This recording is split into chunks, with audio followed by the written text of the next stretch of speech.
Surya has moved into becoming a full-time naturalist. Spent a lot of time at Satpura, then moved to Kanha and Panna. And the time that he spent in Satpura was translated into a very beautiful book called The Wildlife of Central India. It lists about 850 or 60 species. Now he is busy writing the second book, which is on the wildlife of South India. And I'm looking forward to uh, this one coming out.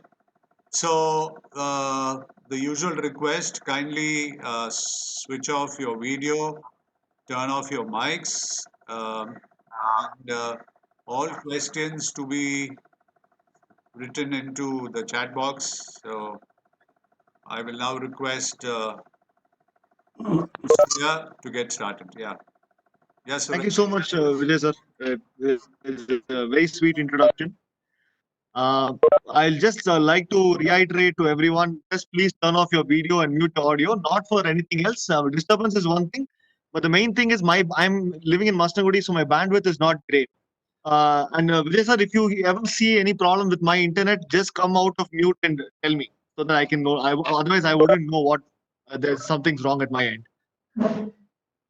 So I hope we are all good to go. So yes, it's very interesting that I'm sitting in Masnagudi and I'm going to be talking about Ladakh, where I spent the last 4 years of my life. So pretty much 9 months to 10 months of the year I spent in Ladakh. But before I jump into what I do in Ladakh and what actually happened during the 4 years and what my learnings were, I'd like to tell you a little bit about what I do. Vijay sir covered most of it, but yes, I am a naturalist. I'm just a naturalist meaning I'm a professional naturalist. I work in wildlife lodges. I take people to different places. I lead WWF groups all over the world. So that is kind of what I do.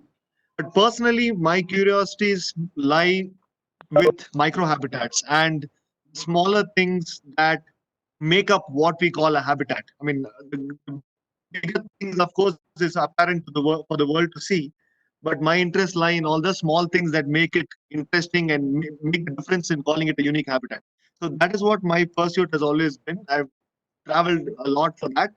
But more than anything, for me, being in one place for a long time, like how I got to spend in Central India or the Western Ghats or Ladakh, that is where I'm able to understand more. And it's not just like a tick-off visit. It is where you can actually be a part of the system and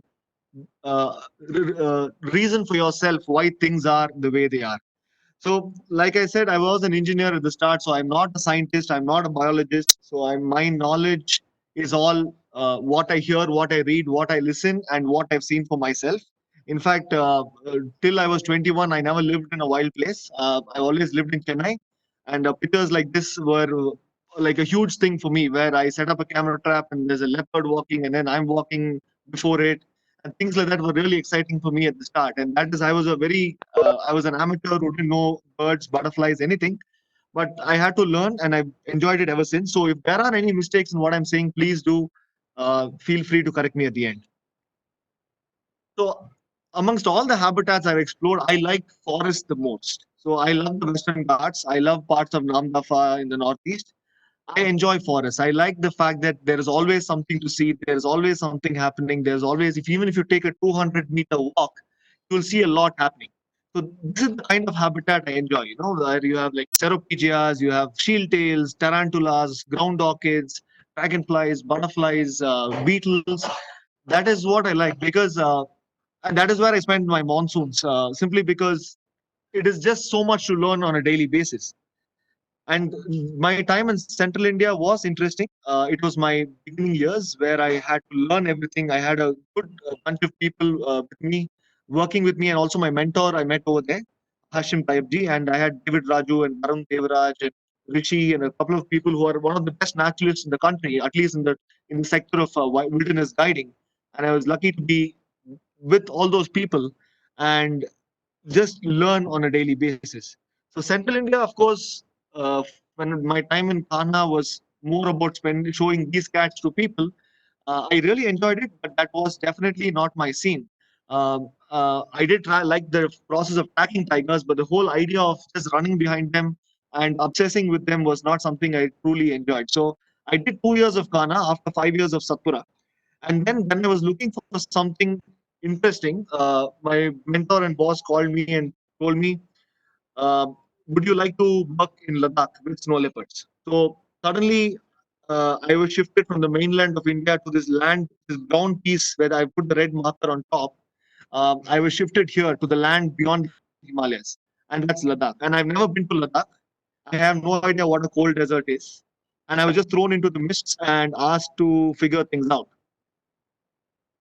So this is kind of what my transition was from lush streams, rivers, tall trees, frogs calling, birds chirping, to the picture on the right that you see here. And that is how my transition was to from Western Ghats, Central India to Ladakh. So I was definitely, it is, I have to be very honest and say I was not prepared for it. And my first stint over there was 5.5 months. And at the end of it, I wanted to kill myself. I'm going to be very honest. So it took me a long time to like Ladakh. It took me a long time to understand Ladakh. It took me a long time to even appreciate what I'm looking at in Ladakh. So it was a forced decision, but I eventually came to love it, and I can't wait to go back. So before I get into the biodiversity of Ladakh, I'd like to tell you all a little bit about Ladakh because I'm not sure how many of you have been there or know anything about Ladakh. So I'm going to give a very brief introduction about the place. So Ladakh is basically the Trans-Himalaya of India. Basically, geologically, it's part of Tibet and the Karakoram. And what you see here is a quintessential Ladakhi scene, a grand monastery overlooking a small village in a broad valley with pastel-hued mountains around and snow-capped peaks. So this is essentially what Ladakh is to the normal person. And of course, Ladakh people need no introduction. They're a very cheerful lot, typical of mountain folk. A lot of them follow Buddhism. There is a Muslim community in Western Ladakh with Kargil and Dras, and there are some tribal communities in the Aryan Valley and towards the Sheena area of Dras. So it's a good mix of people. Most of them brought in by the earlier travels during Silk Route times. So people all the way from Tashkent or from Kazakhstan to Mongolia to parts of eastern Turkey. So there are people from all over who have settled in Ladakh and called it home. So the history of Ladakh in terms of the anthropology is very, very interesting, and that's a separate topic all by itself. But the way I looked at Ladakh as soon as I went there, I mean, starting my life in Chennai and then working in this national parks, and suddenly I go to this place, and there's a population density of less than 3 people per square kilometer. And this is a 60,000 square kilometer area. So I say 90,000 in the slide, but 90,000 is before China attacked in 63. So now they've taken 37,000 something square kilometer of Aksai Chin. So we are left with around 60,000 square kilometer in Ladakh. So essentially, it's a 60,000 square kilometer wildlife area. And that is beautiful. And that is unheard of in India. Like I said, there is a population density of less than 3 people per square kilometer. And if you actually leave out the main town of Leh, what you are left with is a population density of probably less than 1 person per square kilometer. So essentially, Ladakh was a totally wild place. Every corner of Ladakh is wild and is a habitat and is truly explorable. And that is the beauty, and that is my first experience with a place like that. So, but if you look at Ladakh, I mean, with an area that size, and if you look at Central India or the Western Ghats, there'll be a lot happening. But Ladakh is the Trans-Himalaya. It is a cold desert. So you have cold, dry winters and hot, dry summers. Cold, dry winters and hot, dry summers. So essentially, the whole place looks lifeless. So if you go for your first time, if you're a wildlife enthusiast, you go there, you probably won't see anything. And how much ever you try, you may not see anything because, firstly, your eyes need to get used to the place. You need to read up a lot on where to go looking for things. There's a lot to be, it is actually a mindset change that you need to go through to accept the wilderness of Ladakh. And that is what I understood. But after a point, I realized when you learn more and when you observe more and your eyes get in tune with the landscape, you start seeing things. You start observing signs. You start observing patterns. You start observing a whole a lot of different things in these areas. Um, uh, I think someone's audio is on. Yeah, I know. I'm trying to find that out. Please switch off the audio. Please switch off because there's an echo. I don't want to. I can see whose it is. Yeah, now it's fine. Thank you. Thank you so much. Yeah. So basically, after a point when your eyes get used to it and you totally get in tune with the landscape, that's when you start seeing the interesting things. And a picture like this, and this is the animal I went there to see. I'm not sure how many of you can actually see the cat in the open. Here you have the snow leopard. So this is the animal I was sent there to work with. I'm even putting an arrow to make it clear. And you can see in a treeless, just a rock landscape, how beautifully they can hide in the open. And these kind of viewings you will have at least usually in the range of 500 meters. So usually you're looking with the scope, even with the binoculars, it won't be visible to the naked eye. So that is the kind of mindset change and observational power that you need to develop to even see the big cat. I'm not even talking about the frogs, the snakes, the butterflies. I'm just talking about seeing a big animal. That is the amount of change that you need to go through. And this is the animal I was sent there to work with. Just to give you an idea, I worked at a place called Snow Leopard Lodge, which was set up with the community outside the national park's auspices, simply because we wanted to basically develop the whole village area, about 12 villages, into community conservation area where the villagers host the guests who come, take them out to see wildlife and earn from it. We just give them the forward loans to set up their operation and also market them. So that's kind of how we work over there. And of course, we provide them with the training that's needed without changing the actual ethos of the place. So that is what I do over there. And primarily I work with Snow Leopard, but like I told you, because of my time there, I started looking at a whole lot of different things. So like the Snow Leopard, there is a lot of specialized wildlife. So this is a herd of burrell, which is popularly called blue sheep. I've never seen them blue in color, so I don't know why they call them blue sheep. But this is burrell. So even this, a large mountain goat. These were about 20 meters from me, but you can see how beautifully they blend into the landscape without even having a bush or a tree to cover them. And you can drive past so many such things in Ladakh without noticing them, simply because we haven't understood how to look for things here, how beautifully they camouflage. So there is a lot of specialized wildlife here. It is definitely not a lifeless landscape. And there is a whole spectrum of wildlife. It is not only mammals, it's not just birds, everything from a lichen to frogs to butterflies to dragonflies. There is a whole lot of things happening. And I've been lucky enough to be there through all the seasons and observe most of these things.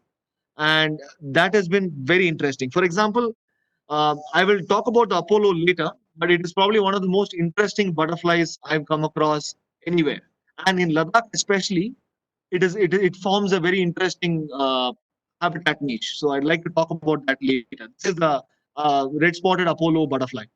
But we've spoken about Trans-Himalaya, we've spoken about cold desert. But before we jump into biodiversity, I want to tell you what exactly is the Trans-Himalaya. I'm sure a lot of you know this story. A lot of people would have read it in school. But just to put a little bit of perspective to what I'm saying in the further slides, about 50 million years ago, there was a huge chunk of land that broke off from the southern landmass and started moving towards the Eurasian plate. And then about 35 million years ago, it collided with the Asian plate and went under it. So basically, what happened was that is the birth of the Himalayas. About 35 million years old. It is one of the youngest mountain ranges in the world, is what they say. But what happened because of that is when the Himalayas, this white streak of mountains that you see here in the curve, when they came up, the Terai became a hot and humid and wet place. The Gangetic Basin became a reality. The Western Ghats and Central India, all of them got a lot more rain, and India became a lot more greener place. And we owe it all to the Himalayas. But what on the other side of the Himalayas, something totally different happened. It became rain shadow. So what is interesting is to the north of the Himalaya, you have a cold, dry landscape. And when I say cold and dry, Ladakh is not a snow-covered place. Very rarely do we get snow, and snow is not a norm in Ladakh. It is more of a dry, cold area with a lot of rocks, and that is Ladakh. So if you look, except for the high peaks in Ladakh, the valleys seldom get snow, and even if they get little snow, it melts off. It is not like Shimla or Manali, which lie more towards the Himalayas, which gets a lot more precipitation. And the suture zone, the areas where these two landmasses met about 35 million years ago, is right along the Indus River. So if you're looking at Indus River from the north of it, that is from the side of Leh. The town of Leh is to the north of the Indus River. So from Leh, if you look at the Indus River, you're actually in erstwhile Asia. And to the south of Indus River, the Zanskar mountain range is the Tethys Sea, which existed.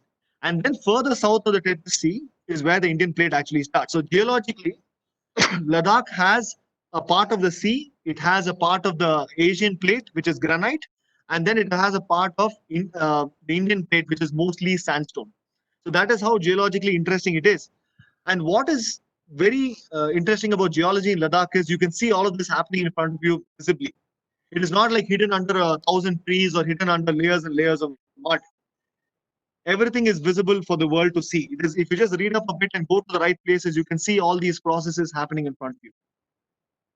And one other very interesting way of noting the Trans Himalaya is if you take from a flight from Delhi to Leh, you will see at one point the snow-covered mountains end, and then it'll become a dry mountain landscape.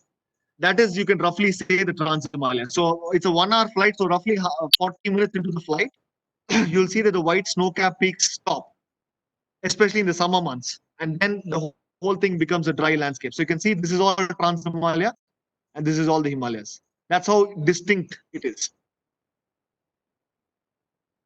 Um, so basically, when this collision happened, there was a lot of geological forces that went through in Ladakh.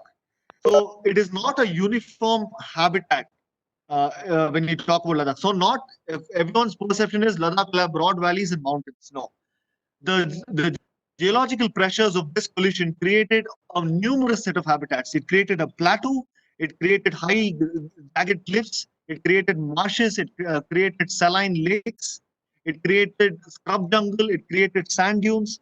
So it created a lot of different habitats. So the force of this collision, which happened here in this area, basically had a different effect on different kinds of rock substrate. So that led to different levels of elevation, that led to different kinds of, how would I put it, different kinds of landscapes that formed because of that. So it is not one mosaic habitat in Ladakh. And that is where the basis of what I'm going to talk about today. The terrain of Ladakh is important to know where to go look for wildlife. And it is also important to know the terrain to understand distributions of even things like mammals. After a point, if you spend about 2 years in Ladakh and you know the mountains well, you can say, if you look at a mountain, you can say, yes, you'll get ibex there. But if you look at another mountain, you can say, you will not get ibex there. That is how distinct it is if you can understand the geology of the place. So, like you can see, obviously, it took me a long time to like the place because there's a lot of hard work involved to even understand a simple thing like where to find animals.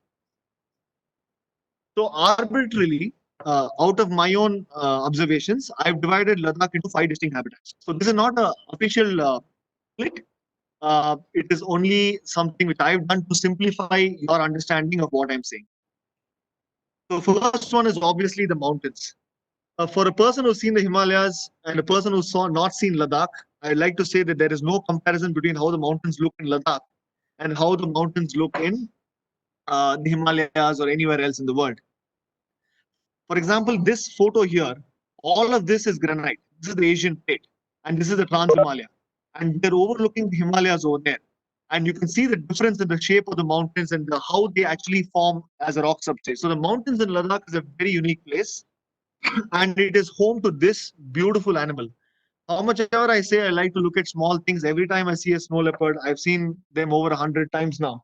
Every time I see one, it is absolutely fantastic to observe. Even if you're seeing it at 30 meters, whether you're seeing it at 500 meters, whether you're even seeing it at 800 meters as a speck walking through the landscape in a scope, it is a beautiful animal to observe. So I spent a lot of time there with snow leopards and the locals who track them, and it is a fantastic experience. How you look for these males, how territories work. So one very interesting thing about the snow leopard, I'd like to tell you a little bit more about the snow leopard because it is an interesting topic for anyone. The snow leopards use the mountain tops as their highways. So contrary to popular belief, if you drive on the valley floor, you don't expect to see a snow leopard. They come to the valley floor only to cross over at night, or if they've made a kill, or to drink water in the dry months where there's less snow melt in the upper slopes. Otherwise, their highways are all on the hilltop, like in the mountain ridges. That is what they walk. So even if you go to a very high village in Ladakh, you're always looking at the mountain tops to look for snow leopards. So most of our sightings are against the sky, like a silhouette of a snow leopard walking. And that is how interesting it is. And to put it in perspective, snow leopards, even when they're out in the open, can be very hard to see. I've already told you this. But in this picture, I have three snow leopards. So I want you guys to find these three snow leopards. I don't want answers, but just do it for your own sake, and then I will show you where it is. Just to give you an idea of how difficult the job is when you bring some people over from some, let's say, somewhere in America, and they come to Ladakh, and you say you're trying to find your snow leopard. Unless they see one, they'll be laughing at you because there's no sign of a snow leopard anywhere, even if you try. So just to give you an idea, you can see there's a mating pair here, a mother and the male, and the mother's 2-year-old subadult cub is watching this happening. And we saw this for 8 whole days, right from the lodge. And it was a very interesting behavioral trait because snow leopards, unlike other big cats, their mating is restricted to the months of February and March. Like, for example, a tiger or a leopard can mate when the female is ready to mate, or when the male has killed the cub, then he wants to mate with the female. So it can happen in the winter, summer, monsoon, anytime. But for a snow leopard, the timing is very important because their gestation period is 3 months. And after they mate in February or March, the cubs need to be born in May or June, which is the onset of summer. So that when they're too small, they can handle the milder climate. And then by October, November, when the winter sets in, they're big enough to handle the winter. So all snow leopard birds, at least the successful ones, will be in the month of May or June. So the mating has to be in February or March. So that is how distinct it is. You will never see a snow leopard pair mating in January. You will never see a snow leopard pair mating in May. And that is also the only time they vocalize. So they vocalize only during their mating time. And you can actually hear the sounds echoing all night from the mountains because there is no blockade to the sound. So when they're calling from the ridge tops, if you just stay awake in the night and listen, you can hear their loud mating sounds. And it's beautiful. It is absolutely stunning. And like I said, usually from the ridge tops, they look for prey in the valley, in the mountain slopes, and they usually chase them from above and kill them. So when they kill them, there's 2, 3 ways. Most of the times, they trip them down the mountain so the animal falls down and breaks its neck. For example, this ibex, we saw it chasing it down, and then right at the edge of a cliff, snow leopard tripped the ibex. So the ibex fell about 300 meters and broke its neck, and that's how it died. So most of the larger ungulates are killed by the snow leopard this way. Though I have seen them strangulating also, this is a more gentle way in which they kill, chasing from above and tripping them. So there was also a huge problem when we started out our project where snow leopards were killing livestock. But earlier the villagers used to poison the carcass to kill them. But along with the Snow Leopard Conservancy, we got together and tried to find a solution that we compensate the villagers every time the livestock was lost. After a point, it became a very successful measure where the villagers stopped killing snow leopards. But then they were not bothered much about their livestock anymore. That is a very interesting mindset change that we observed. And we didn't want that. We didn't want tourism to change the way the locals live. So the Snow Leopard Conservancy decided to bring in an interesting, innovative idea where, because Ladakh is a treeless landscape, most of the cattle pens are open. So when the snow leopard gets into a pen, it kills all the 30, 40 sheep, mostly due as a panic reaction, and then probably takes one out and goes out uh, to feed it in the mountains. So basically, what they did was they put a wire mesh on top, and the Snow Leopard Conservancy, along with a lot of companies, sponsored this, and we covered all the cattle corrals in the area so that the snow leopards, despite the numbers increasing, and they return back to killing wild prey. And actual effects of conservation tourism is true, and it's not actually changing the way people live their lives because suddenly tourism money has come in and they've decided to not care about their cattle or their ways of life in the past. So that is something we wanted to change. So that's a little bit of a brief of what I do in Ladakh and the snow leopard. But there are a lot of other interesting animals in Ladakh apart from the snow leopard. One other request for people to turn off their video. Thank you. So there is a lot of other interesting animals in Ladakh apart from the snow leopard. So one of them is the Himalayan ibex. The Himalayan ibex is the second largest mountain goat in the world. Of course, it is best told by a goat is best told by beard, whereas a sheep don't have beard. So that's like a very simple way of putting it. Of course, there's a lot to do with glands and there's a lot to do with hair on the tail. But the most easy way to tell the difference between a goat and a sheep is the male goats, or even sometimes the females will have a slight beard. So this is the Himalayan ibex, which is a large mountain goat, usually found along the cliffs where the snow leopards are there. So you don't see them in the rolling hills of the plateau areas, but you see them mainly in the cliff.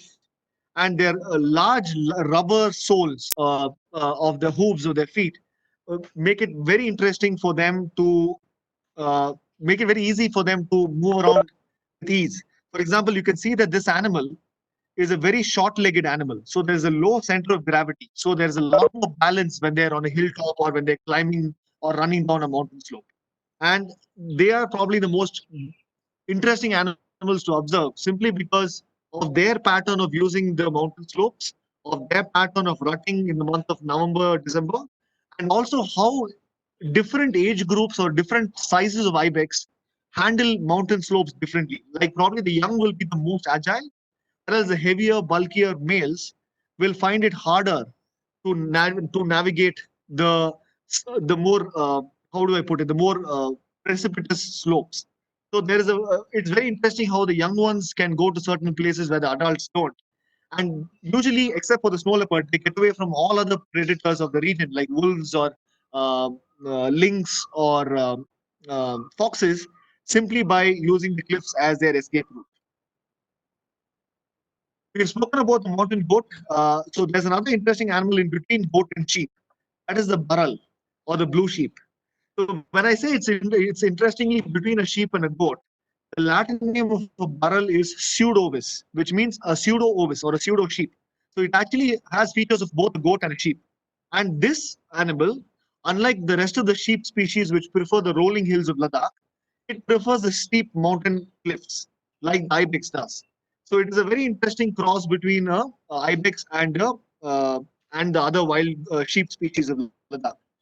And that was the earlier one was the male, and this is the female with the smaller horns. And they are probably the most numerous ungulates of Ladakh. So they're found in almost all the mountain slope areas. But interestingly, closer to the Indus, they're not very common. Closer to the Indus, another animal takes over, which I'll talk about later. But closer to the Indus slopes, they're not common. But when you go deep into the mountains, you will see more burrel.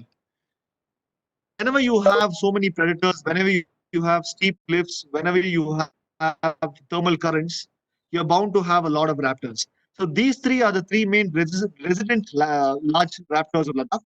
So the golden eagle to the right, the Himalayan griffin, which most of you will be familiar with because they come all the way to the lower areas, and of course the bearded vulture or the lammergeier, which is a stunning bird to see simply because of its wingspan and also interestingly how they fly or handle the thermal currents differently from the others. Their wedge-shaped tail actually helps them like a rudder, like with every raptor, but it's visibly more apparent in the lammergeier, as far as I've seen. And just a little bit of information about the lammergeier, they're the last ones to come to a carcass. The hierarchy is usually golden eagle and then griffin vultures, and then finally lammergeiers. In the summers, we also have cinereous vultures in Ladakh. But in the winters, the lammergeier comes in last and feeds mainly on the bone marrow, and that is how interesting it is to watch a lammergeier feed. And with the mountains, there is some very interesting birding. Uh, One of the main species in the mountains which have always captivated me is the two species of snowcocks. I'll tell you why this is interesting because if you go to the Asia part of Ladakh, which will go to the northern and northwestern slopes of Ladakh, you will see Himalayan snowcock to the right. And if you come more towards the Tibetan side, which is the eastern slopes or southeastern slopes, you will see more of Tibetan snowcock. So these birds are actually very interesting indicators of what other animals you're going to see in the mountains or in that mountain or in that mountain range. So if you see a lot of Tibetan snowcock, you are going to say for sure that the set of wildlife here is going to be similar to mountains of Changtang, or in a very rough way. Where when you see a Himalayan snowcock, you can say this is more of a Karakoramish wildlife scene, or this is more of a Ladakh range. So you can actually tell the difference in habitat when you see or hear these two birds. And obviously, this was one of the most beautiful partridges of Ladakh. And when I opened my Inscript book before I go into Ladakh, I wanted to see this bird first. And trust me, I saw it all over the airport. This is the most common bird that you see in Ladakh, the chukar partridge, and you will see it everywhere, around villages mainly, around towns, and they're always heard and seen all over the place, especially around cattle pens where they look for dormant larvae of insects and worms and things like that. They're all over the place, chukar. So it was a big anticlimax for me when I wanted to really see this bird, and this was my target bird, and I went there and I saw them all over the place. Of course, when you have the smaller birds are not as easy to see simply because you will be hearing a bird and suddenly it'll take off and fly to the opposite mountain. It's not like you can follow it there. What do you do? I mean, you can actually just see a speck flying sometimes. So the smaller birds are harder to observe in Ladakh. But again, as you get used to it, you can figure out a way to understand how do we find the smaller birds. So the names of the birds are there. So one other interesting species is the hill pigeon, of course, which is found a lot all over Ladakh.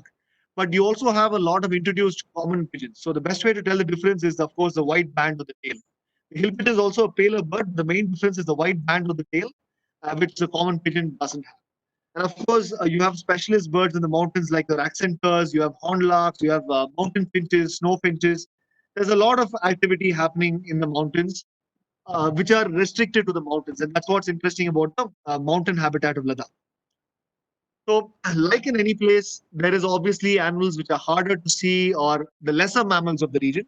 One of the interesting ones is the stone marten, which is the only marten species in our country which is nocturnal. So you don't see them in the day, and at night you see them coming from their dens, and they come. We usually see them when they come to monasteries or houses to raid the food larders. So they are very. They behave like civets, where they come into your houses and break everything and drink the oil or take the biscuits from the monastery. They'll do all that. But the exact opposite of that is the mountain weasel, which is locally called lucky moo. So the mountain weasel is a very aggressive day predator, which is a very small carnivore, but always active, always running around. It'll be looking for mice in the houses. It'll be looking for a lot of these animals. So this animal is one of the main prey species of the mountain weasel in the mountains, which is the larger pika. So pika is basically a mouse hair. Technically, it's a mouse hair. It's a cross between a hare and a mouse. So it is a lagomorph, like a hare or a rabbit, but it has short ears, like a mouse. So these animals usually occupy the loose rock areas where there's a landslide that's happened, so that there's a lot of tunnel systems inside these rocks that they can use. And they use these tunnel systems very interestingly. In fact, if you get into one particular mammal of Ladakh, probably the pika is the most interesting because unlike the other smaller mammal species like marmots and voles, pikas don't hibernate in winter. They are active throughout the season. And how they manage to do that is they have food storages, of course, like most of you will know, they store their food in chambers inside their tunnel systems, but they also defecate in one particular chamber of their tunnel system. What happens when they defecate there is the degradation of their own feces creates a micro temperature in that chamber, which keeps it warm even the winter months. So they to get warm, they go there and spend time. That's why they keep defecating in the same place, in the same chamber, and that is how they manage to stay warm throughout the year. And that's a very very interesting animal. And probably people see a pika and they're happy to see it and think it's cute for the first few minutes and leave it. But if you actually spend time with a pika for a few days, you can actually see all of this happening, and it's a very very interesting animal to observe. So that is it about the mountains. It is very brief, but I've tried to cover it and not delve into it too much because I don't know how much of it is being processed or is being clear to all of you simply because if you haven't been to the place or seen the place, it is hard to comprehend what I'm saying. But I'm trying to do my best. Excuse me for if I'm not helping. So the Changtang Plateau is the next habitat I want to talk about. So as you know, a plateau is a flatland. So the Changtang Plateau, Changtang literally means western extension. So that is an oxymoron because the western extension of Tibet is the eastern part of Ladakh. So Changtang is the western extension of Tibet, but lies in the east of Ladakh. So this is a landscape with rolling hills, a lot of flat land, lakes, and marshes. So that is Changtang pretty much. And the beauty of this place is how interesting it is to see how flat the land can be just after you've left the mountains. So you can see the mountains behind you if you drive towards Changtang, and in certain areas it is so flat that you will not see anything, especially if you go to the elevated plateaus. All you see is it's literally as flat as you can imagine it to be. And I'm not sure what geological process causes them to be that flat, but definitely the wind factor here is one big player. It makes sure the land remains flat. But I don't know what caused it to be that flat at the start. So the main, most prominent animal of Changtang, which you'll see all over the place, driving along the any road you take, you'll see them on the roadside, is the kiang or the Tibetan wild ass. So this also is a very interesting animal, simply because people say it's not a true wild ass. It is more related to a horse, simply because an ass should have a tail which is hairy at the tip, whereas Kiang have hair which is a tail which is hairy from the base. So it is, resembles a horse more than a wild ass, but it is technically a wild ass for now. So the Kiang or Tibetan wild ass is found all over the place in small herds, and the stallions are usually found separately. And definitely, the society is more matriarchal. The female leads the herd, while the stallion graces by himself, or in a young stallions form a bachelor herd. And then they come into conflict in February, March, when they're fighting over the rights to mate. Another interesting animal of this flatlands is the Tibetan gazelle. So this animal is, of course, not very easily seen like the Kiang. It is actually found in only one or two particular plateaus in the extreme east of Ladakh, in closer to villages like Hanle and Demchok. So the Tibetan gazelle is probably numbering around 40 to 50 animals in Ladakh. They have a bigger range in Tibet and North Sikkim, but in Ladakh it's only 40 to 50 animals. And this animal very easily resembles a chinkara or the Indian gazelle. It takes all its moisture from the vegetation that it feeds on, and it seldom lives in areas where there is water. So it is very similar to a chinkara in its assimilation of humidity and their body structure and their behavior. But of course, the fur levels and how they look otherwise is very different. Usually, you see them in the windy plateaus where there is no obstruction to the wind, and you see one particular plateau where you can see about 30 of them, is what I've seen the maximum. So when you have open country, the snow leopard doesn't do well. It is not like the cheetah which can chase over long distance. Like I said, it depends on the cliffs to hunt prey from above. So another big carnivore takes over in this landscape. Though wolves are found in the mountains also, they're more prevalent in the Changtang Plateau. So the wolves hunt by chasing prey for kilometers together, tiring them down, and when they fall, just because they're tired, the wolves come and eat them. So that is how most often how the wolves kill their prey. So the Changtang landscape is very easily one of the best places for wolves. There is a lot of problems with wolves in Ladakh. So this is a pack of five. As you can see, there's one, two, three here, and two over here. So this is a pack of five wolves. When I went to Ladakh at the start, I started seeing packs of 14 and 16. But over the years, what has happened is the attention on conservation of snow leopards is so much that people forget that the conflict of wolves is much higher when it comes to livestock. And the poisoning cases in wolves is higher. And another big problem is the feral dogs. The number of feral dogs is so high. Their part of the wolf population is being crossed with the feral dogs. And you had a very weird animal which looks like a large Alsatian. So the pure breed wolves are also disappearing from Ladakh.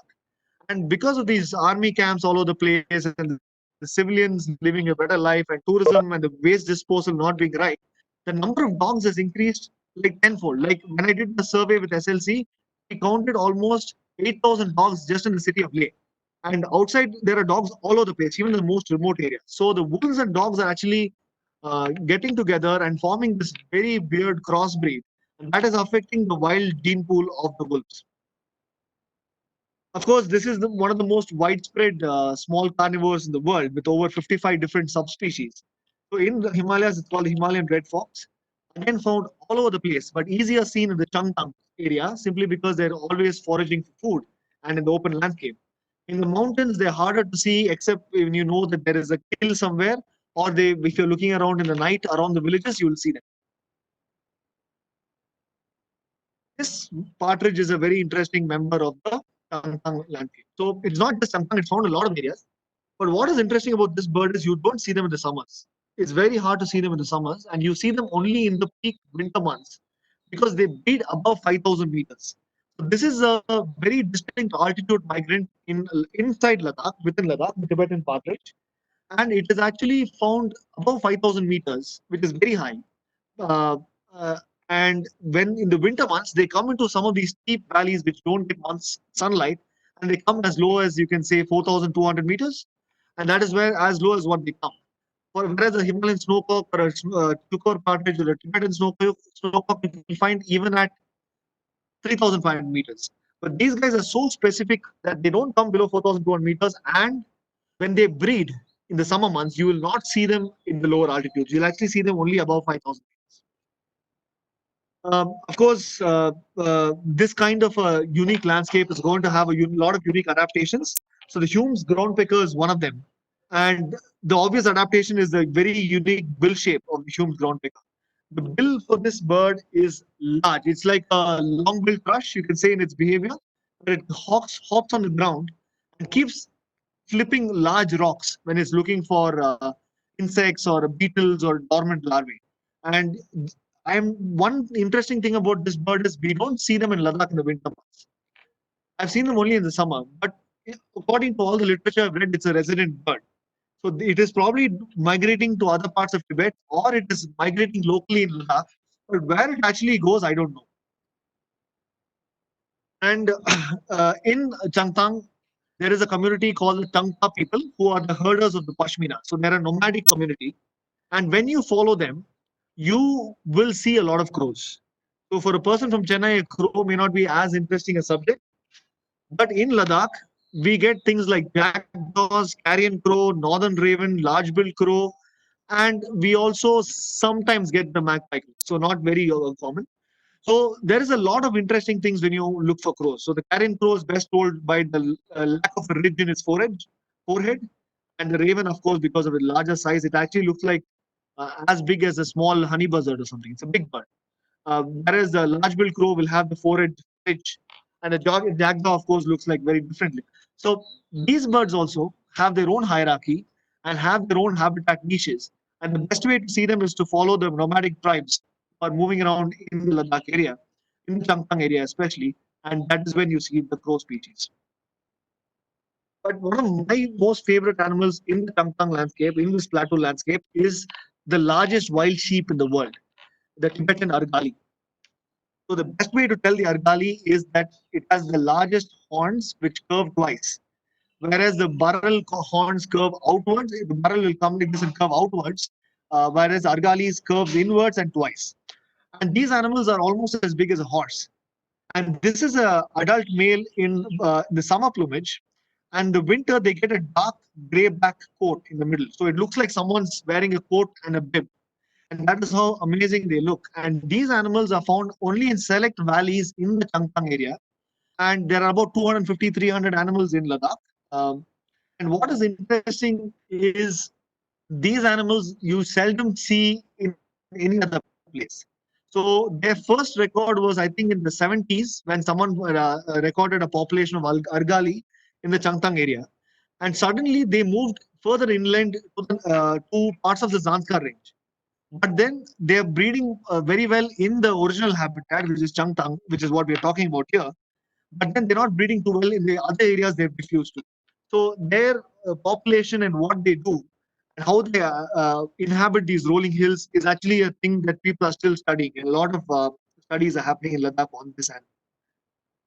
And of course, like we have the larger pika in the mountains, we have the Ladakh pika in the plateau area, and we also have one other species of pika, which is the plateau pika. So this animal is best told by the black muzzle and the ears generally being lower than the eyes. So that is one way to tell them. And these guys again are very similar to other pikas except for genetic differences. நின்னுடுமா?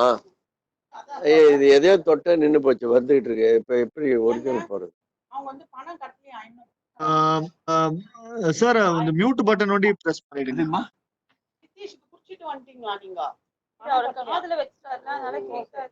ஓ, பணம் கட்டணுமா? Okay. So, like I told you at the start, the Chinese have taken over a huge part of the eastern extremes of Ladakh. So, the Aksai Chin area, which is basically the Changchenmo Valley or Daulat Beg Oldie or Aksai Chin proper, There we actually lost a lot of interesting animals. So our mammal list has become smaller because of the loss of the land to the Chinese. So that is probably my biggest worry when I see this land being lost to Chinese, simply because this beautiful animal and this animal and this animal, this of course is found in Sikkim. These two animals, the wild yak and the Tibetan antelope, are found very easily in the Aksai Chin area of Changtang, but they're not found in other parts of Changtang. And what is interesting about the Tibetan antelope more than any other animal of Ladakh is that it actually does a huge long migration from the Changchenmo area to one particular lake in Tibet. And the females do this. The females go there to give birth in this lake, and they come back in the month of June, July to the Changchenmo area to meet with the males and mate, and the process is repeated year after year. So if you want to see the males and females together, you have to go to these army covered areas in the months of June, July. And if you want to see in any other time of the year, you'll see only the males. And unfortunately, this also is a very highly persecuted animal because of this amount of fur that it has in its throat and its lower belly. And that is the shatush, which is considered to be the finest form of wool in the world. And the traders in Kashmir and the weavers in Kashmir specialize in making it. But it is illegal now. But I can tell you from experiences personally that I know that this is still being hunted illegally and transported illegally for this trade. Another animal, sadly, which is not being very well studied because it lives mainly in Tibet and army occupied areas of India. And you know that the access to scientists and researchers and conservationists to all these areas is not much. So there is a lot to be worked on with the Chiru or the Tibetan antelope. And just a little note on the yak. So the wild yak, I'm not really sure what this animal wild yak is. You see yaks all over Ladakh, but they're all feral and owned by villagers. There's no yak which you'll see in Ladakh which is not owned by anyone. Even if you see them in the mountain tops, you can be sure that they're owned by some villagers who've let them graze. And because they just need them once or twice a year for their fur, and they don't use the yaks anything for anything else. The yaks also mate with the cows to form a cross animal called the zo. So that is the animal which is used domestically. So the yaks, though they're owned by the villagers, they let loose and just brought back to mate or for the yak wool. So the wild yak, people say it's a bigger animal, it is different. But as far as I have seen, I know that the wild yak and the feral yak is the same, but probably there's slight genetic difference. Definitely the wild yak is a more aggressive wild animal, while the feral yak is like a domestic animal, like anywhere else in the world. So this habitat which I'm talking about, the high altitude lakes and wetlands,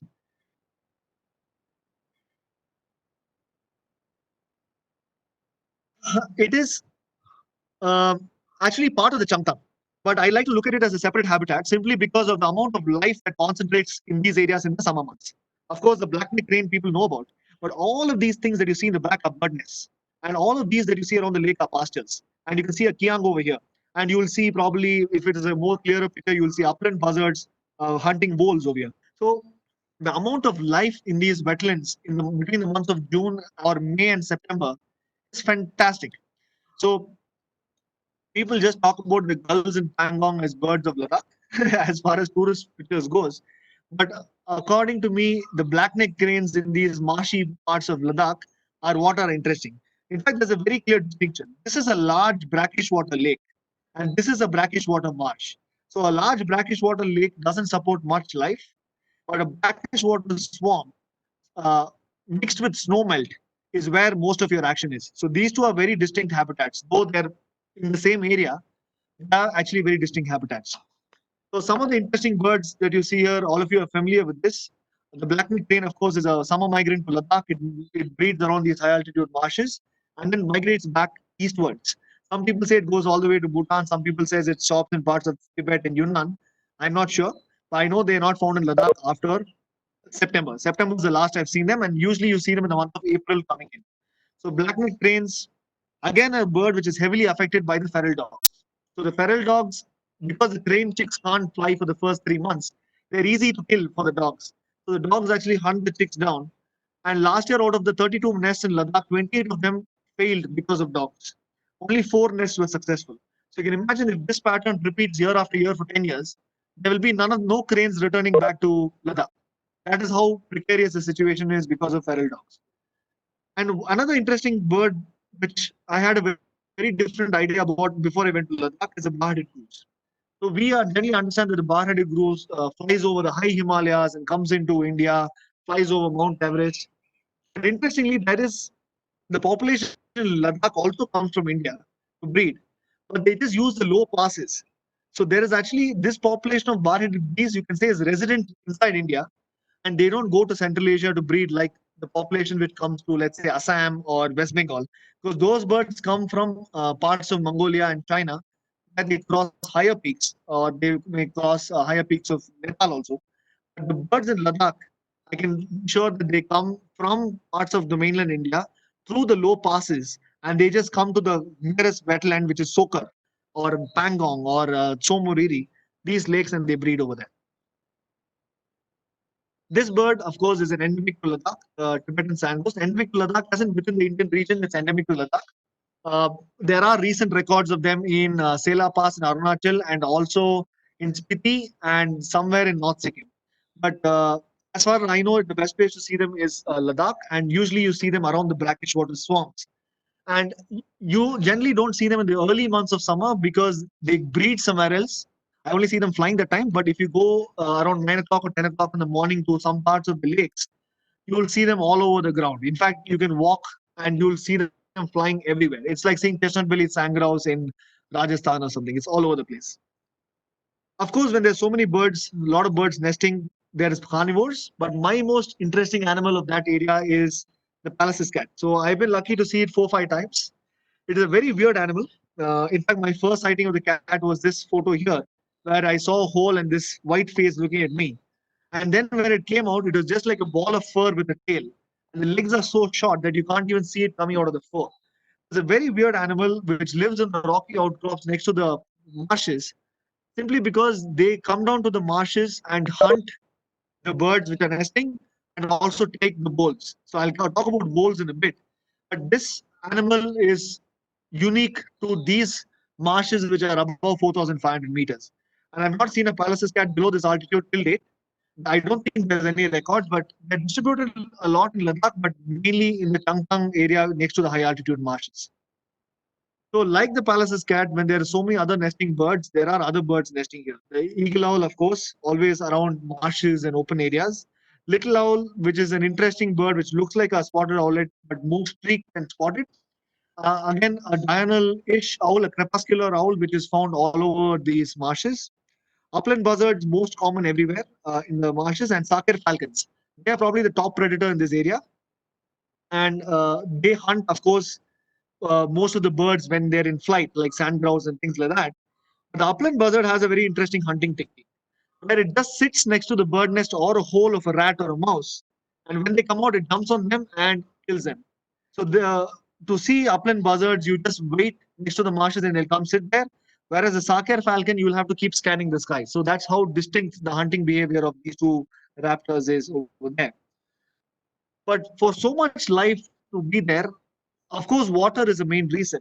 But the main reason, according to me, is the mountain goats. So these are the animals which constantly dig the ground around the marshes. And when they constantly dig the ground around the marshes, and they found in the thousands in these marshes, what happens is they loosen the soil, generate fresh growth, help insects to come and occupy this marshy habitat.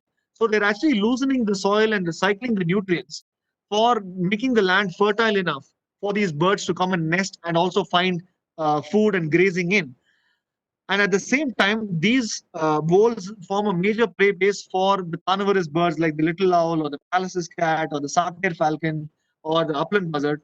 So they are the backbone of this marsh ecosystem, the mountain voles. And we've been saying little birds nesting here, little birds nesting here. I just want to reiterate some of the birds. Of course, there's a lot more happening there, but it is very interesting to see the Tibetan lark in one particular marsh near Hanle. That is where it is found in the extreme east of Ladakh. It's a large-bodied lark with a large bill, so it's a very distinct bird, unlike other larks, which can be confusing at times for new birders. But again, these marshes are very good places to see breeding pipits, buff-bellied pipit or red-throated pipit or water pipit, rosy pipits. You'll see all of them breeding here. Of course, your wheat ears come there from hot desert to cold desert. They move from Rajasthan, Kutch to Ladakh to breed. And of course, you have Mongolian finches, black snow finches, Tibetan snowfinch, Brandt's mountain finch. There's a lot of things happening in the Changtang area around these marshes.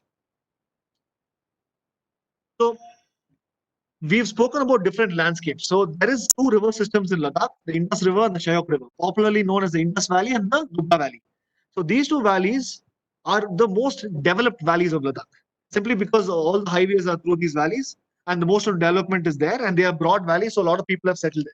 But interestingly, these are the two main water sources for Ladakh. For this is fresh water coming from the mountains, but most of it has been cut off for the animals from the mountains to reach because of the roads and construction and the army camps and the big towns and cities. And the sand dunes and the unique habitat around the Indus and the Shyok, because the river system obviously encourages a whole lot of shrub growth that you see here. So there's a lot happening around the system, but unfortunately, it is also the most developed area. So this animal is probably one of my most favorite animals of Ladakh, simply because the adult male is just stunning to look at. Like I told you, Argali has a horn that curves inwards twice. This one doesn't curve twice; it just curves once. That is the main difference, and they're much smaller, Uriel, and they're more browner with a black dewlap and a black belly stripe. So the Uriel, interestingly, is an animal which is restricted to the valleys of Indus and Chayok. It is endemic to this landscape and it is not found anywhere else. So you will not see them further into the mountains. You will see them only in the valleys of Indus and Chayok, in the low slopes. And they're extremely dependent on the Indus River and the Chayok River for their water. And most of their access has been cut off because of roads, like I told you, and also they're heavily persecuted by feral dogs, which hunt them in packs. So this animal in the 90s was the first animal that was believed to go extinct in Ladakh. In fact, people had written off the animal as animal which is going to go extinct. And one of the main reasons this animal has bounced back in great numbers is a step taken by two army officers to tell the army not to shoot these animals whenever they see them, because you see them so easily because they're always on the roadside next to the Indus. So they were always shot by mostly by army people and local people because they had guns and for their meat sustenance in the winter months. And these animals were numbers, I think, if I remember right, the numbers are as low as 200 or something. Now you have over 4,000, 5,000 of them. So that is the kind of difference it made because some good army officers decided to stop an age-old practice of hunting around army camps. The Indus, of course, being the biggest source of fresh water, has a lot of fish. It has trout, it has loaches, it has some kinds of prawn. So, of course, you have this animal, the Eurasian otter, which is found heavily in Ladakh. You generally see them in the deep water pools that the Indus forms because they don't like too much of rapids. They stay in the deep water pools where they dive for like 3-4 minutes and then come out with the catch or no catch. But sadly, what is happening is there's a lot of damming projects in the Indus for hydroelectricity, and I believe there is a lot of poaching of otters for their waterproof pelt. I don't have evidence of this, but I have based it out of the whatever the locals have told me. And sadly, they're not very common in Ladakh. They're very rare. In fact, I've seen them just twice. This is one of my sightings. But to be honest, people, if you talk to the older people, they'll talk about otters everywhere. In fact, how otters are always found next to their villages or always in the banks of the Indus. But nowadays, seeing one is like an article in the newspaper kind of thing. So that's the status of the Eurasian otter. And of course, when you have flowing water and a lot of shrubs and the loose rocks around the Indus, you're going to have a lot of endemic or a lot of birds that are specific to that landscape.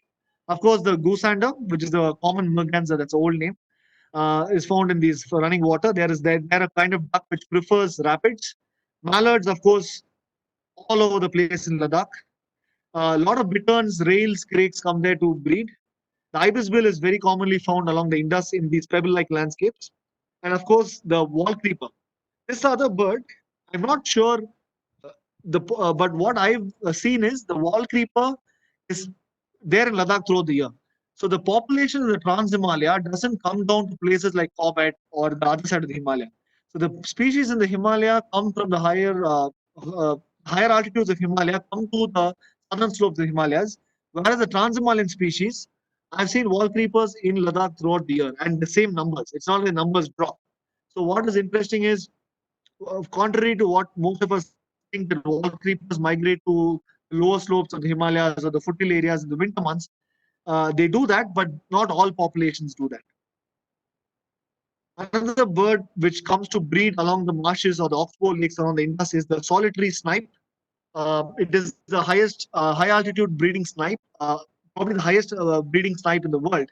And these birds are found everywhere in Ladakh in one very interesting habitat niche. Why I want to talk about this bird is because of the habitat specificness that they have developed. You will never find them in glacial water. Isn't that interesting? You'll never find them in snowmelt. You'll never find them in the cold snowmelt waters. They will be found only in spring water. So if there's a spring water source, you'll see them. If there's a spring water stream, you'll see them. But you'll never see them in glacial water or snowmelt. And that is how interesting it is, because the slight temperature difference in the spring water encourages a lot of growth of insects and algal blooms, and there's a lot of larvae of insects inside or underside of the rocks. So these birds look for that. Whereas a bird like a dipper, like a brown dipper or a white-throated dipper, you'll find more in the snowmelt rivers, which are the bigger rivers. Whereas a solitary snipe, you'll find them only in the glacial, in the spring water areas. Of course, when you have so much development, like I was telling you, along the Indus and the Chayok, you're going to have crows. But one good thing about Ladakh is at least the crows are very beautiful. So this is the red-billed chough, the alpine chough, and the common magpie. They're found all over the place in Ladakh. Anywhere you have a habitation, you will see them in great numbers. They behave like crows. They congregate like crows. Everything that they do is like crows.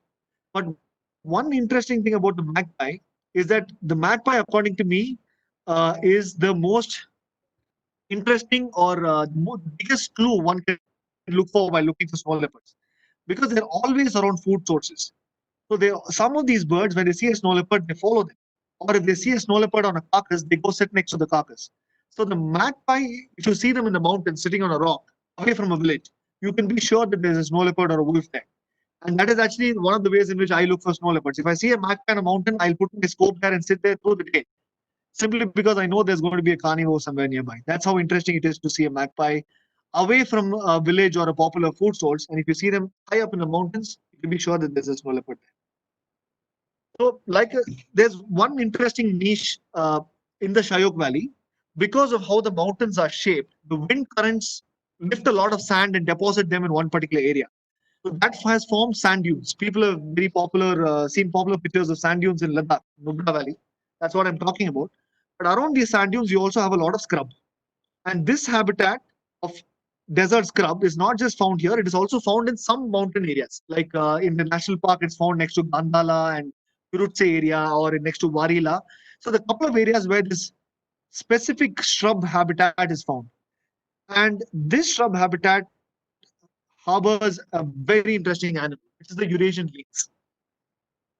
So this animal, I never thought I'll see in Ladakh, but later when you find out how exactly to look for these animals amongst the shrubs, you can see them quite easily. So the Eurasian lynx is an animal which has these tall ears. It looks like a caracal, and it is very much related to the Iberian lynx or the Canadian lynx, or what is the other lynx, or the bobcat. So it is very similar to all those animals. But in Ladakh, you will generally see them in areas where there's a lot of shrubs. Nubra Valley or some of the high passes where there are a lot of shrubs. What happens is when you have shrubs, you have woolly hares and Nubra pikas. And when you have these two animals in plenty, you will have a lot of lynx in that area. So lynx you will not find anywhere else where there is not this kind of particular habitat, at least in Ladakh. And of course, when you have so much of shrub, you're going to have a lot of nesting birds, mostly the skulkers, as you call them. You see a lot of golden stars, blue throat. These are very common migrants. But the white-browed tit warbler and a bird called the rufous-tailed rock thrush. This bird, the white-browed tit warbler and the rufous-tailed rock thrush, are interesting because you find them specifically in the scrub habitats.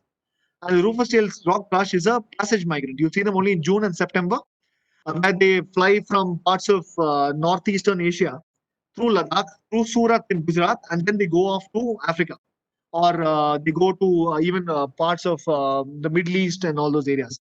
So the rufous-tailed rock thrush you will see in these habitats of scrub in some parts of Ladakh.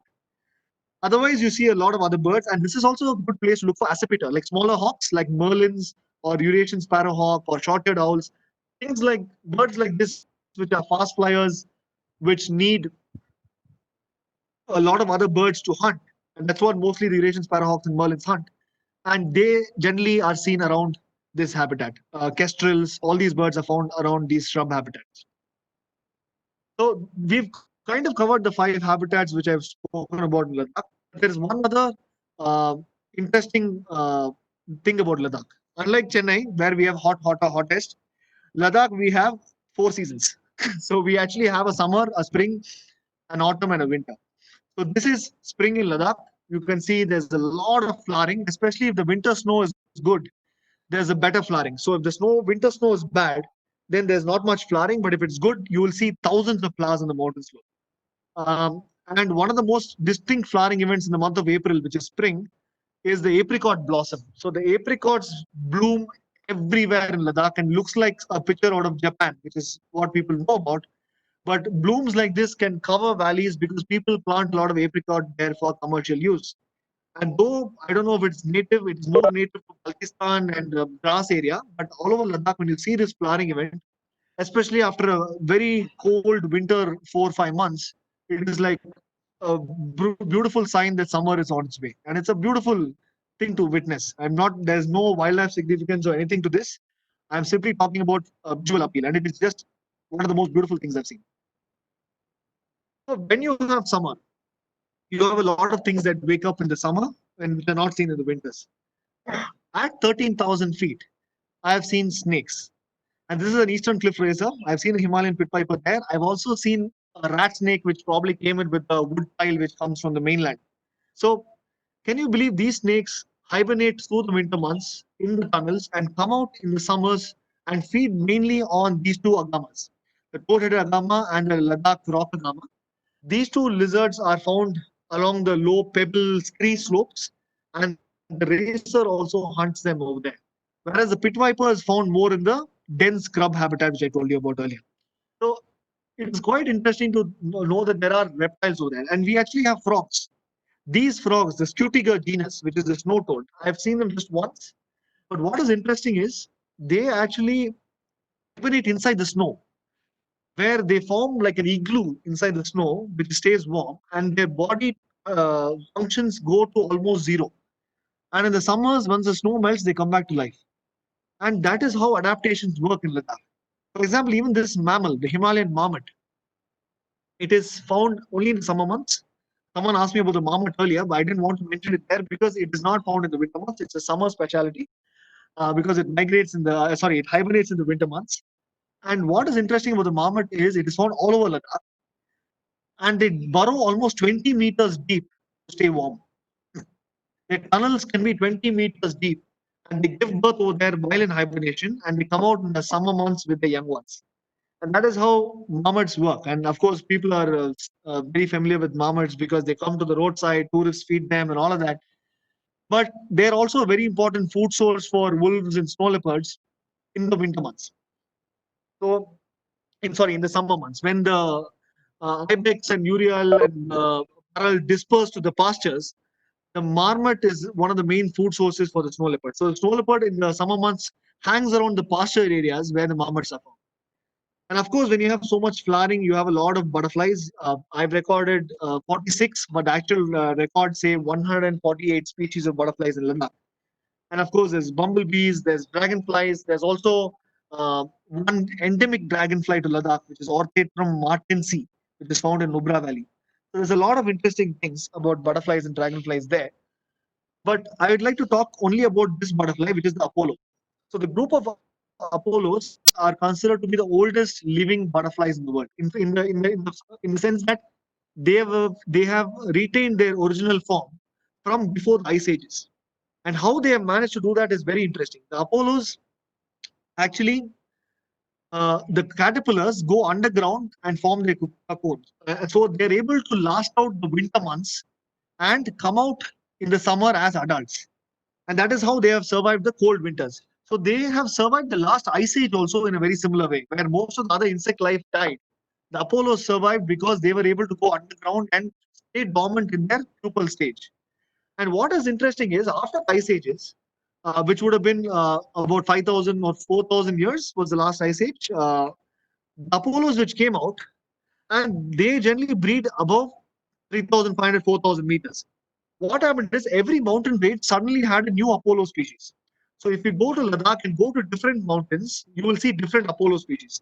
And that's how interesting it is. Because of the geographic isolation they've gone through during the last ice ages, we have 12 species of Apollos in Ladakh. So if you go to Changla, you'll have one species. If you go to Warila, you'll have one.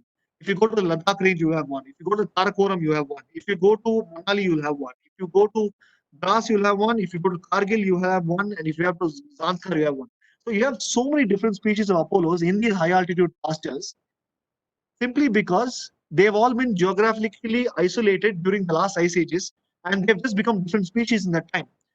And it is so distinct. You will not find a different species of Apollo where it's not meant to be. And that is how defined it is to look for Apollos in Ladakh. And I love seeing them simply because I can actually, before climbing a mountain, I can say, if we go to the top of this mountain, you'll see this Apollo species only. And that is how distinct it is and how clear it is. But my favorite animal in the summer months is the Himalayan brown bear. I'm actually there every year to see them come out of hibernation in the month of March, April. Unfortunately, this year I couldn't do it. But I know one particular place where there are about 9 bear dens, and I've seen about 13, 14 bears in that area. And an animal, again, which hibernates in the winter months, and in the summers when they come out of hibernation, uh, we generally go there to see them simply to monitor the conflict. They're hungry, they haven't fed for a few months, and when they come out, the first place they go to raid the village. And they've also given birth during hibernation, mind you. So they have new mouths to feed. So they go raid the villages, and once this all the snow has actually melted, they go back into the mountains to look for grass. So April, May, and November, December before the hibernation is when there's a lot of conflict of Himalayan brown bears. And again, all these bears live in non-protected areas. So we tried actually working with the locals to try and see if we can set up a system where they get money or compensation for it. But they were not very open to that idea. And it's also, this is more like Dras, Kargil area, more of Western Ladakh and Southern Ladakh. So the people are different there and their attitudes and mindsets are different. So it's because of that, their approach or openness to new ideas is not much yet. But we are still trying. And bears are being killed every year by the villagers simply because they come out of hibernation and go into the villages. So it is a big problem. In fact, it is the largest land carnivore in our country. It is not the Bengal tiger, it is the Himalayan brown bear. But sadly, it is extremely ignored and extremely persecuted throughout its range, especially in Ladakh and Kashmir. So we don't even know what's going to happen with this animal. So we've spoken about Ladakh in summer, we've spoken about habitats. But there's one very interesting thing about Ladakh which I like to say before I finish.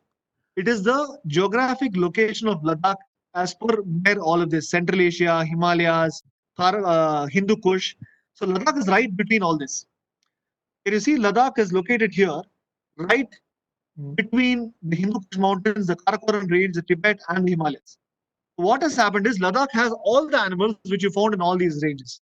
So you have Argali from Tibet, you have Baral from the south, you have Uriel, which is along the Indus, and you have ibex, which is found like the mountain goat ibex, which is found in the Himalayas, the markhor, which is found in the Karakorams.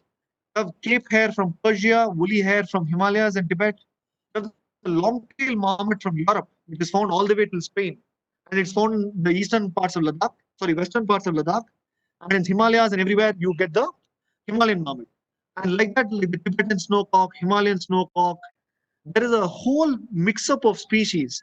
In fact, if you go to the valleys, some valleys are very distinct dividers. So if you go to the left of one valley, you'll get some species. If you go to the right of one valley, you'll be entering Himalayas. Or if you go to the left, you'll be entering Tibet. So that is actually how distinct it is. But in a place like Ladakh, which is 60,000 square kilometer, with your Oxygen 90,000, let's say, you have everything from Tibetan antelope to Baral to Cape hare from Persia. And it is a sample space for all the species that you find till Mongolia.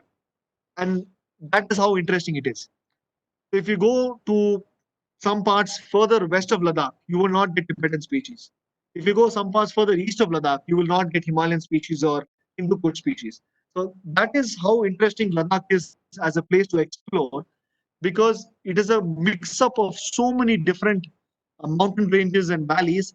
So there are animals which have moved into that Ladakh space and called it home. And we have to be very proud to call Ladakh an Indian territory, simply because we don't have to go get a visa and go to any other country to see the wildlife. You will see everything that you want to see in China or Mongolia or Kazakhstan or Kyrgyzstan or anywhere in Ladakh. And that is how amazing it is. So I was telling you about the wolf dog cross. I just want to finish off with a little bit about conservation. Feral dogs will be my main focus because I love dogs, but I absolutely hate what the dogs are doing in Ladakh, to the blackneck cranes, to the Kiang, to the Uriel, and most importantly to the wolves in terms of changing the gene pool. See how crazy this animal looks. It's a wolf and a dog cross. So it has a face like a wolf, and the rest of the body is like an Alsatian. So it's a very weird animal. And of course, I've spoken to you about snow leopard conflict, livestock predation. There's no real active poaching, but when they get a chance to kill a snow leopard by poisoning, they'll kill it and sell the pelt. So some villages still do that. There's no active poaching. And of course, the international conflict is affecting the migration of so many animals because they're just free roaming animals along the Tibetan plateau. It's like putting a huge fence between Masai Mara and Serengeti and telling the wildebeest to figure out a way. That is pretty much what is happening with the Tibetan antelope and the Kiang and a lot of other animals in the Indo-China border. So there is a lot of problems. A specialized habitat at such a high altitude, animals which have taken years to adapt to this habitat, and suddenly the humans have come and brought in these new changes so easily in the last 20, 30 years that it is going to take a long time for the animals to adapt or they will die off. So there's a lot that needs to be done in terms of conservation in Ladakh. Of course, this is a picture of a wolf den, which a villager showed me, which is a positive sign, because usually when they see a wolf den like this with pups, they will burn it because the wolves kill their livestock more than any other animal. So when they see pups, the villagers usually go and burn it. But thanks to efforts by Snow Leopard Conservancy and what we have done in the recent years, we've actually seen a change in the attitude of people towards wildlife. So the homestays, like I told you, brought in a lot of money to the locals. Homestays also made people aware of the importance of wildlife. It brought in a lot of money directly from wildlife to the people. It brought in a lot of appreciation to these remote villages. So attitudes changed. So there is a lot of any kind of conservation without involving the local people is not going to work. I strongly believe that how much ever you put a national park and make rules, if you don't have the local people support, it's not going to work. So we are trying to make it work in non-protected areas of Ladakh, and we don't want to work in a national park. And that is what we are trying. And we are, to be honest, we've been successful in most areas, but there are some areas where we haven't been able to be successful for various reasons, which I don't want to get into now. That's not the purpose of the talk, but that is what we are trying to do in Ladakh. And like I told you, the wire mesh fencing has been a great initiative to change the perception of snow leopards and wild carnivores and the effects of them being around villages. And still, a lot has to be understood about this animal. We don't even know how many snow leopards there are in the world. We don't know how many snow leopards we have in Ladakh. I can confidently say that in the areas where I work, which is about 80 square kilometer, we have 14 snow leopards. Confidently, I can say that because I know each individual there. But if you go to other parts of Ladakh, we don't know. There's no proper study. So we don't know if the animal's endangered or very flourishing. We don't know anything about this animal. But thanks to camera traps, slowly we are trying to understand their behavioral patterns, their ranges, overlapping territories, what they feed on, where they go in the summer months, where they go in the winter months. So there's a lot of ongoing study happening. And it's a big challenge because snow leopard is found homogenetically across 12 countries. So it is difficult for scientists to study them because there are army people, there are borders. There's a lot of issues with snow leopards that way. But in 2013, there was a snow leopard conclave in Kyrgyzstan, and they actually made the snow leopard the ambassador of the mountains of Central Asia. So they said anything to do with the snow leopard and its habitat, all these countries will get together and protect. And that has actually made a difference. But after that, in 2017, they removed the snow leopard from the endangered species list. So it's very contradictory without actually having data. But I would say there's a lot to be done. But there's a lot of work going on. But definitely one of the most incredible places I've been to in the planet, the landscape of Ladakh.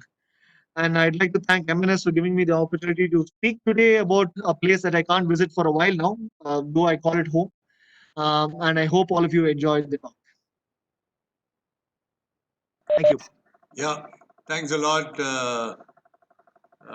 Surya. That was like transporting us straight to, Ladakh. Can you come on to the screen, switch off your, presentation, and we'd like to see you while you answer the questions. I'm just worried about the internet, sir. I'll try now. No, you just Okay. take off the presentation and let's stream. Otherwise, you could always. Okay. Okay. All right. I think the thing. Okay. I'll stop sharing 1 second. Just 1 second. Yeah. And I'll have to start my video, right? Yes.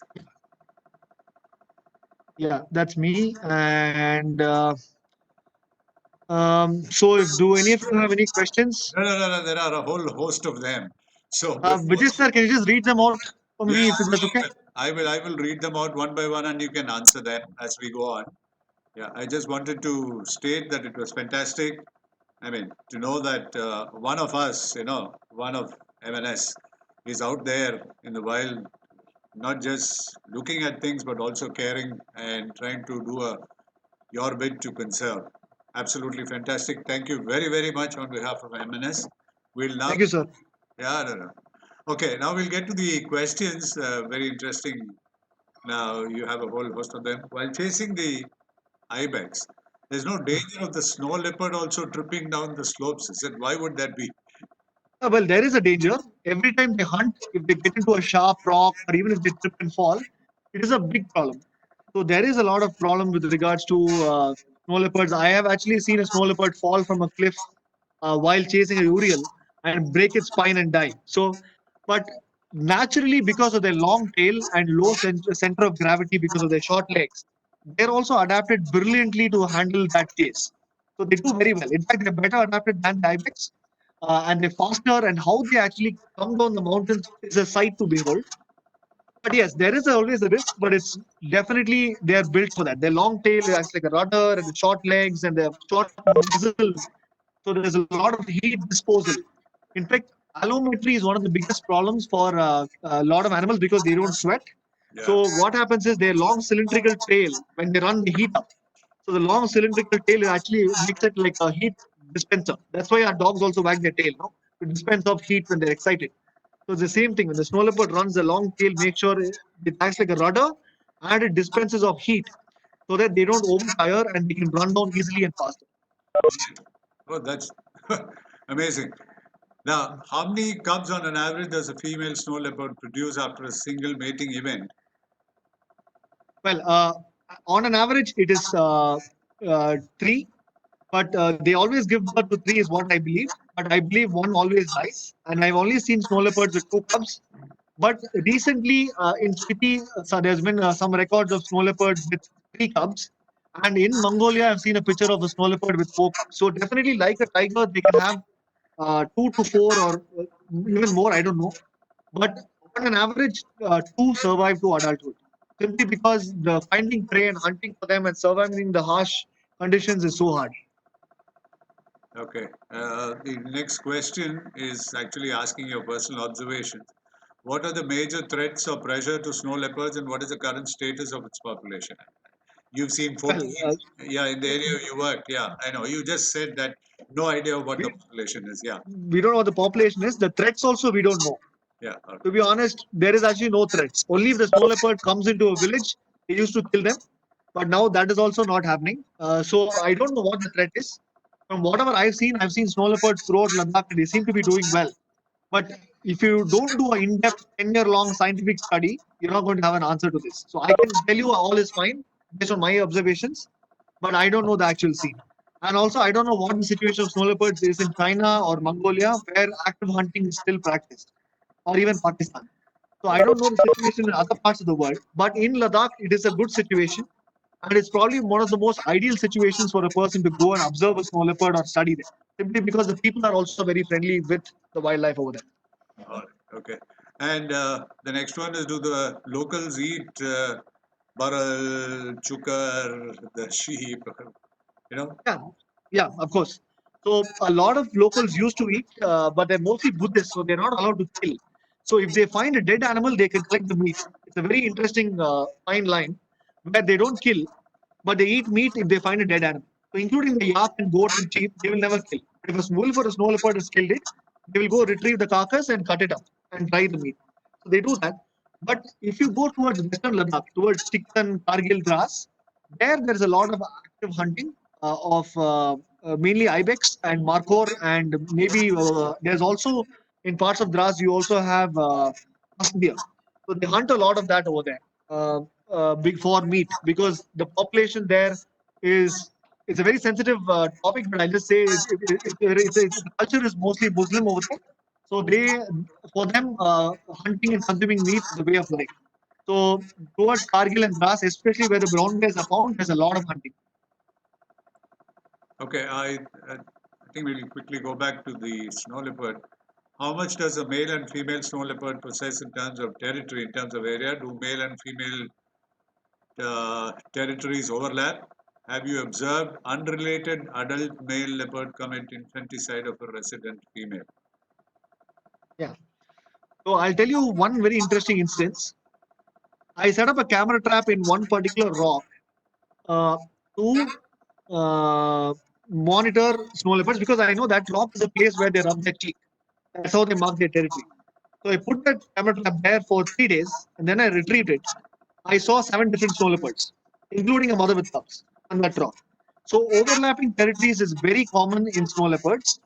And in my area, which I mentioned, which is about 60 to 70 square kilometer, I have seen 2 adult male snow leopards and about 6 female snow leopards. And then I've seen subadult males and females. And of course, I'm not including the cubs. Cubs, anything below 2 years, I'm not including. But overall, I would say a big male leopard will hold 40 to 50 square kilometer. But you have to keep in mind that our area is a very prey-rich area. So there's a lot of ibex and urial in every valley. But there are parts of Ladakh where prey is not that common. So in those places, like even Changtang, parts of Changtang has snow leopards, where the mountains are conducive. But there, probably each snow leopard will may even hold 400 square kilometers. So there's a study in Afghanistan which I was going through where a scientist documented the movement of a snow leopard over 450 kilometers. So that could be a subadult looking for space. I don't know. But what is interesting is uh, in our area, which is what I can confidently talk about, 2 males and 6 adult females is the numbers I've seen as per March 2020 in an area about 60 to 80 square kilometers. And one other interesting thing is some of these territories of snow leopards are on both sides of the Indus. So there are snow leopards which occupy territories on either side of the Indus. So that territory on the left of the mountain, right of the mountain is theirs. But only time they can cross is the winter months when the Indus freezes. In the summers, if they're stuck on one side, they're stuck on one side. So I don't really know how they handle that situation. Okay, But I've seen the same snow leopard on both sides. all right. Interesting. Now, how common is a little owl there? It's very common in Sokar. It's very common in Somoriri. It's very common in Gumse. So it's like any other owl. If you know the spot, you'll see it. Okay. And then are Tibetan wolves known to attack people? No, no. In fact, there are some stories of wolves attacking people in Madhya Pradesh and Rajasthan, mostly young children. But there is actually no record in India of any canid hunting and killing a human. So even the Tibetan wild dog is also there. Tibetan wolf is there. I've not mentioned the Tibetan wild dog because you very rarely see it. I've seen it just once. But the Tibetan wolf, Tibetan wild dog, snow leopard, none of them attack humans.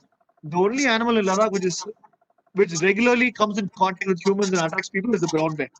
Okay. Otherwise, there's no direct conflict of any sort. All right. Can you explain spring water? Yeah, so spring water is basically water which is coming from subsurface aquifers.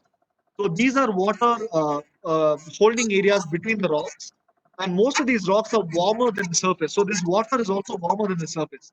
And whereas when there is excess water coming into that, it come out as seepage from certain rocks or certain cracks in the rocks and flow down the mountain slopes. Or sometimes they just form a puddle because they don't have enough pressure to flow.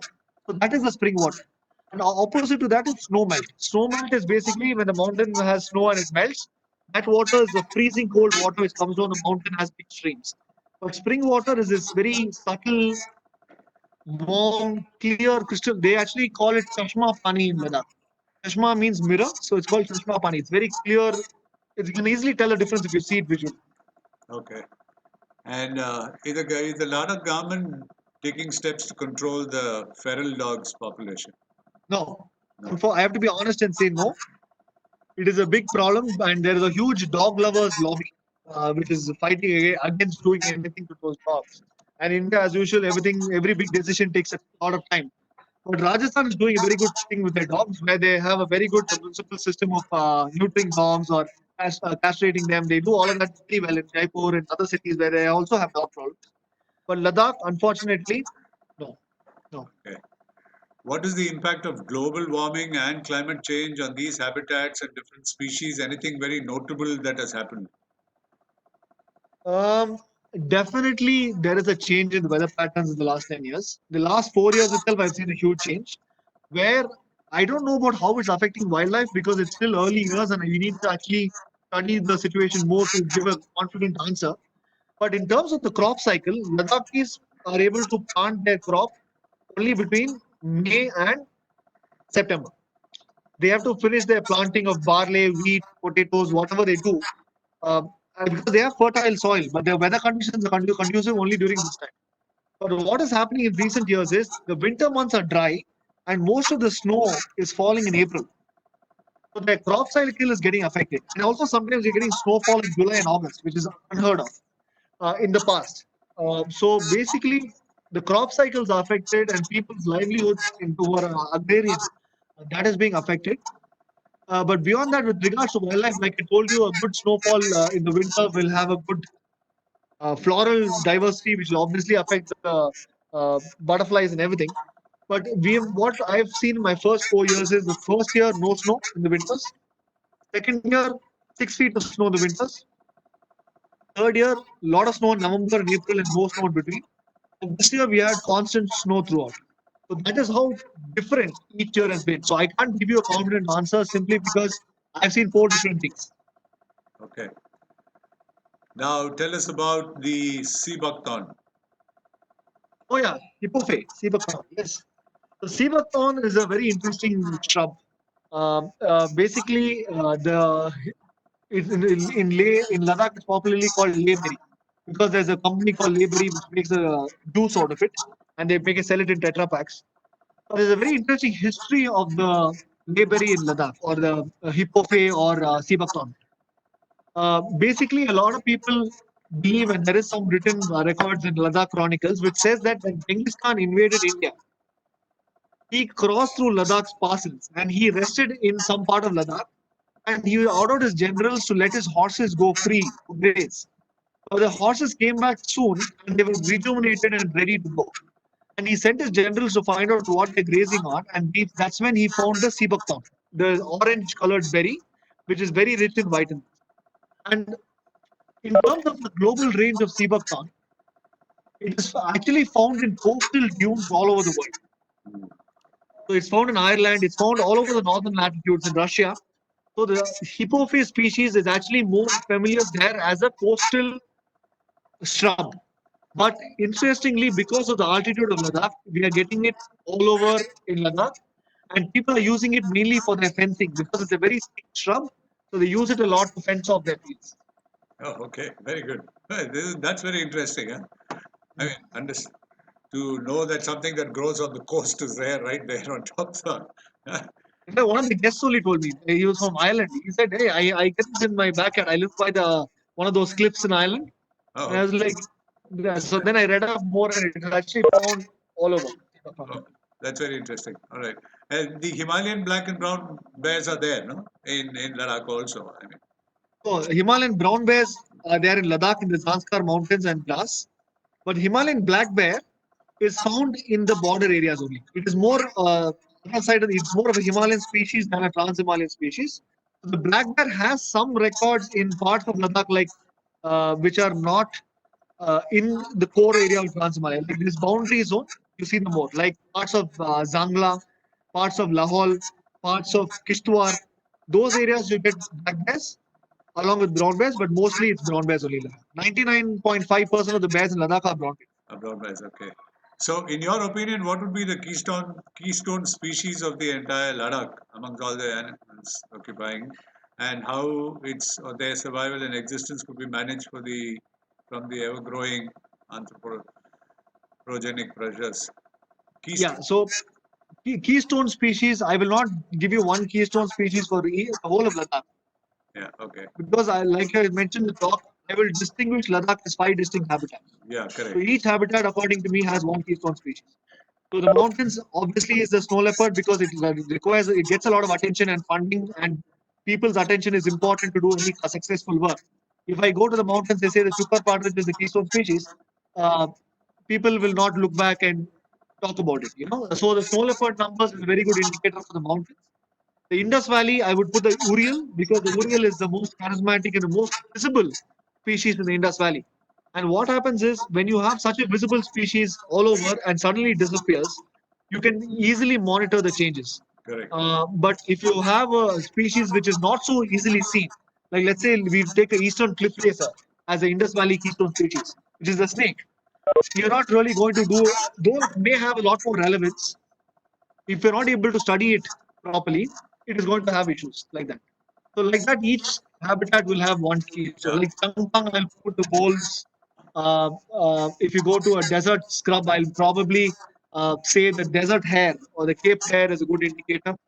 Of course, there's a lot of floral indicators. It's a very. I'm shooting this from the top of my head, Yeah. so I don't probably thought of it Yeah. much. Yeah. I'm sure you wouldn't have expected this question to come. Anyway, Uh, which is the most threatened animal? If it is the snow leopard, then what would be the next most threatened animal? I would say the snow leopard is not the most threatened animal. The most Okay. threatened animal in Ladakh right now, the two most threatened animals are the black-necked cranes and the Tibetan wolves. Okay. All right. Oh, that is very interesting. Now, how do you identify a snow leopard from the dots, markings, what one from the other? I know. Is it? I know. Uh, That's so yeah. basically, Because I if you, think this okay, question this I'll put question it this way: if you take a black and white picture of a jaguar, a leopard, and a snow leopard, and if you take their body patterns and face, a black and white picture, you can easily tell this jaguar apart because it has rings with spots inside. yeah, Okay, it has rings with spots inside. A leopard has rings. yeah. A snow leopard has rings, but one thing unique about the rings is it is more circular than a leopard, and also it has some spots, the snow leopard. But one of the main things about the snow leopard is that it has a very, very short muzzle, shorter than a leopard. It doesn't have a long muzzle, which is the nose, mouth area. The snow leopard has a very short, stubby face. That's probably one way to tell it. Okay. Not Fine. a big bushy tail. Yeah, I know. I think this question basically came because you said that you know personally all the 14 snow leopards which are in Oh, your. that way. That way is, of course, the spots on the face. Yeah. And of course, we see them almost every second day. So we are able to tell by just the gait or the mannerisms or the territory. There's a lot of things. So we can. Yeah. All It's right. not as obvious as the tiger, but you can tell. Yeah. Okay. And there's a whole lot of postings on the chat group saying that it was simply superb. It was a fascinating presentation, etc., etc. You can take your time reading all that. All right. Thank you, everyone. Yeah, Uh, and yeah, I think the final question is there a human bear conflict? Is it a serious problem? The Himalayan brown bear, when they come out of the protected zone. so they don't come out of the protected zone. They live in a non-protected area. There is no protected zone in Western Ladakh. Okay, So the bears live in community lands. So unlike the rest of India, where we think Mudumalai Tiger Reserve is protected, outside is not protected. No. Like I told you, Ladakh is 90,000 square kilometer of wilderness. There is wildlife everywhere, and there's no real defined national park. Even Hemis National Park, which is the main national park, has villages inside. It is like every other area. okay, So the bears live in the mountains around the villages. That's how I'll put it.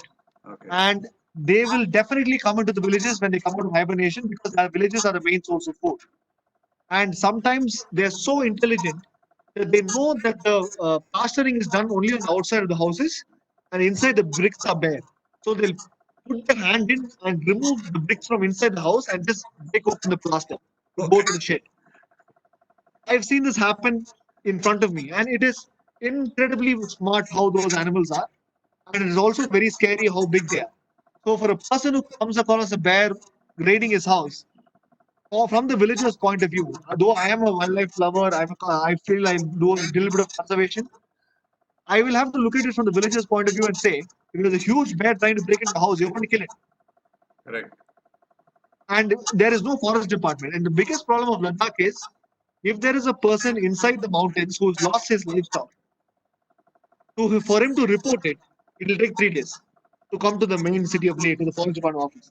For the department guys to come, it takes 3 days. And by that time, the carcass would have disappeared. There's no proof that it's been killed by a carnivore. So where is his compensation? Snow leopard, at least the snow leopard eats for 7-8 days. So there is some compensation. Wolves will finish it in 2 hours. Brown bears will finish it overnight. So where is your idea of compensation? So the whole dynamics of wildlife conservation there is different. That is why I reiterate and say, without local support, you're not going to achieve anything in life. Correct. As simple as Very true. Very true. Very, very true. And I think we're just 2 minutes off closing time.